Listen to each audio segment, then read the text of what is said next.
ગાંધીનગર ખાતે વિધાનસભાના સત્રમાં બાર એસોસિએશન જોડાયા હતા, જેમાં રાજ્યના વિવિધ શહેરોના 500થી વધુ વકીલો પણ પહોંચ્યા હતા. આ સાથે જ આ તમામ વકીલો પોતાની વિવિધ રજૂઆતો પણ કરશે અને જણાવ્યું હતું કે આ પહેલ પણ તેમના હિતમાં નિર્ણય લેવામાં આવ્યો છે અને આજે વકીલો રજૂઆત પણ કરશે. ત્યારે આ સાથે જ અયોધ્યા મંદિર નિર્ણય વખતે વકીલોની ભૂમિકા હતી અને વકીલો પણ વિધાનસભાની કામગીરીનું નિરીક્ષણ કરશે. પણ આવી રહ્યા છે અને તમામ જે વકીલો છે તેઓ વિધાનસભાને જોઈન કરી અને ત્યારબાદ પોતાની રજૂઆત હોય કે તમામ જે મુદ્દાઓ છે તેની અંગે પણ ચર્ચા કરવાના છે. વિધાનસભામાં આજે રજૂઆત છે.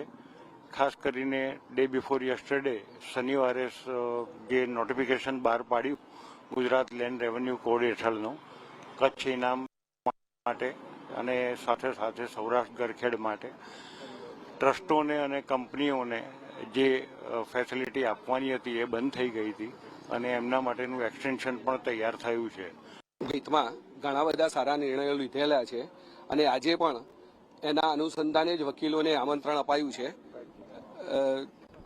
વિજાપુર, વડોદરા, રાજકોટ સહિત બહારના અનેક એડવોકેટ 500થી વધુ જેટલા એડવોકેટ આજે આજના દિવસે હાજર રહેવાના છે, સત્રમાં ભાગ લેવાના છે અને વિધાનસભાની કાર્યવાહી આજે નિહાળવાના છે. મુખ્યમંત્રી સાહેબ જે ભાષણ કરવાના છે 12 વાગે રામ મંદિર ઉપર, એ વખતે ક્યાંય ને ક્યાંય વકીલોની ભૂમિકા રહી છે રામ મંદિરના નિર્માણમાં, તો એના સાક્ષી થવા માટે આવ્યા છે. જે વિધાનસભા સત્ર છે તેની અંદર જોડાવાના છે અને સાથે સાથે તમામ જે લોકો છે આ વિધાનસભા સત્રનો લાભ લઈ રહ્યા છે. કેમેરામેન યોગેશ જયસ્વાલ સાથે મેહુલ દુધરેજા, મંતવ્ય ન્યૂઝ, ગાંધીનગર.